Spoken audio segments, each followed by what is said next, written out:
चलिए अब एक और बड़ी खबर सामने है। गृह मंत्रालय की बैठक खत्म हो चुकी है। अमित शाह ने बैठक की अध्यक्षता की थी। अजित डोभाल आईबी निदेशक बैठक में मौजूद थे। बीएसएफ, सीआरपीएफ, सीआईएसएफ, आईटीबीपी के डीजी भी इस बैठक में मौजूद थे। ऐसे में लगातार देश की राजधानी दिल्ली में बैठकों का सिलसिला जारी है। इससे पहले रक्षा मंत्री राजनाथ सिंह ने बैठक की और उसके बाद अब केंद्रीय गृह मंत्री अमित शाह ने बैठक की है। इस बैठक में जरूरी जानकारियां हासिल की गई, साथ ही साथ जरूरी दिशा निर्देश जो हैं वो दिए गए हैं। महत्वपूर्ण फैसले जो हैं वो लगातार लिए जा रहे हैं। महत्वपूर्ण फैसलों को लेने से पहले मंथन जो है वो किया जा रहा है। सबकी निगाहें अब इसी पर टिकी हैं। पाकिस्तान की रात की ये जो हरकत है, इसका जवाब हिंदुस्तान कैसे देगा?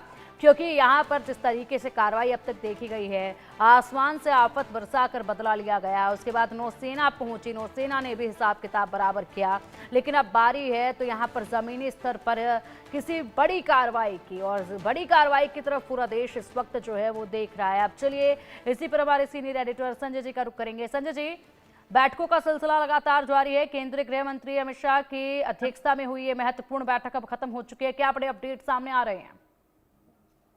देखिए, पाकिस्तान अपनी हरकतों से बाज नहीं आ रहा। भारत उससे सीधे सीधे लड़ाई में उलझने की बजाय वो फिर से एक बार वही उसी तरीके के पैतरे आजमा रहा है। भारत में फिर से आतंकवादी गतिविधियों को बढ़ावा देने के लिए बड़ी संख्या में आतंकवादियों को भारतीय सीमा में दाखिल करने की कोशिश कर रहा है। कल भी बीएसएफ ने कई सारे घुसपैठियों को रोकने की कोशिश की, कई सारे घुसपैठ को रोकने में बीएसएफ कामयाब भी रहा है कल। लेकिन अब देश भर में जो पाकिस्तान के जो स्लीपर सेल हैं, जो पाकिस्तान के लिए सालों से काम करते रहे हैं, उनको एक्टिवेट किया पाकिस्तान ने। तो अब भारत में क्या कुछ गड़बड़ी करा सकता है पाकिस्तान, उन सभी को देखते हुए केंद्रीय गृह मंत्री अमित शाह ने बैठक बुलाई थी। आईबी का बड़ा इनपुट था कि भारत में गड़बड़ी फैला सकता है पाकिस्तान अपने स्लीपर सेल के जरिए।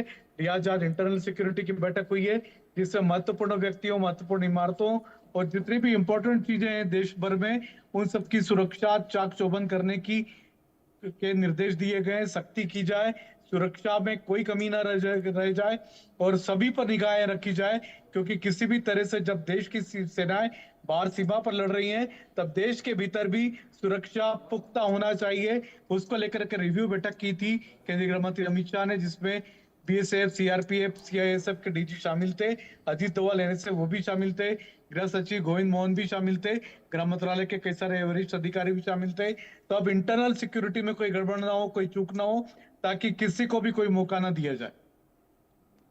बिल्कुल, किसी को भी कोई भी मौका ना मिलने पाए, ऐसे में इंटरनल सिक्योरिटी को लेकर भी लगातार बैठकें की जा रही हैं, एक्सटर्नल सिक्योरिटी को लेकर भी बैठकें हो रही हैं, रणनीति भी जो है वो लगातार बन रही है। अब इसी के साथ हमारे खास मेहमान भी जुड़ गए हैं।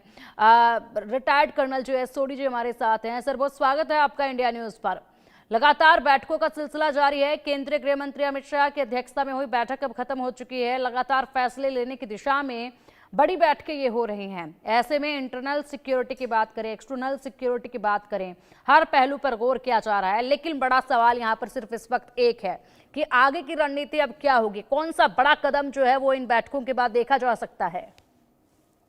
जय हिंद पिंकी जी, ये मेरा सौभाग्य कि मैं आपके न्यूज चैनल में हूं। डेफिनेटली जो कल पाकिस्तान ने किया है, हमने ऑलरेडी उसका रात को तो मुंह तोड़ और करारा जवाब दे दिया, लेकिन आज भी या आने वाले समय में भी हम कुछ ना कुछ डेफिनेटली करेंगे। क्योंकि ये जो ऑपरेशन सिंदूर हमने 27 अप्रैल को सुबह 25 मिनट चलाया था, वो एक वन टाइम ऑपरेशन नहीं था, वो ऑनगोइंग ऑपरेशन है, जो कि भारत सरकार ने बिल्कुल साफ और स्पष्ट किया है। जैसा हमने देखा आज पाकिस्तान ऑक्युपाइड जम्मू कश्मीर में 3 पाकिस्तानी सेना के बंकर हमने उड़ाए। तो ये जो प्रक्रिया है ये चलती रहेगी जब तक हम पाकिस्तान का पूरा वो समर्थन खत्म ना कर दें जो वो आतंकवादियों को दे रहा है, जो भारत में खून और दहशत फैला रहे हैं। तो आने वाले समय में भी हम देखेंगे कि भारत सरकार, भारतीय सेना बहुत बड़े कदम उठाएगी, जिसका खुलासा गोपनीय कारणों से नहीं किया जा सकता है, लेकिन डेफिनेटली होगा।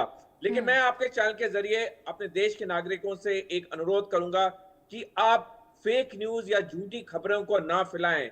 आप सिर्फ भारत सरकार के ऑफिशियल सोशल मीडिया हैंडल्स पे जाएं, वहां पे आपको पूरी सही और सटीक खबर मिलेगी और वही खबर को आप आगे फैलाएं। क्योंकि इस वक्त बाकी थल, वायु और जल में तो जो सेनाएं हमारी लड़ रही हैं वो तो लड़ रही हैं, लेकिन एक और जो इंपॉर्टेंट जंग का मैदान है वो है इंफॉर्मेशन वॉरफेयर, और जिसके लिए सोशल मीडिया का पूरा उपयोग कर रहा है पाकिस्तान। तो हमें बहुत सूचित रहना होगा कि हम कोई भी फेक न्यूज या झूठी खबर ना फैलाएं, नहीं तो इससे दुश्मन की मदद हो सकती है। बिल्कुल, यहाँ पर सजगता इस वक्त बेहद महत्वपूर्ण है। लेकिन सर, इसी के साथ अगर बात की जाए तो इस वक्त एक बड़े एक्शन की तरफ सबकी निगाहें हैं। एक्शन होगा भी, लेकिन साथ ही साथ ये भी देखा जा रहा है कि हम लोगों ने आसमान से आफत जिस तरीके से बरसाई पाकिस्तान पर, नौसेना ने जिस तरीके से कार्रवाई की, उसके बाद अब चाहते हैं कि कहीं ना कहीं पूरे देश की नजर है और पूरा देश अब यही चाहता है कि पीओके को हासिल करने का ये सुनहरा मौका भी इस वक्त जो है वो नजर आ रहा है।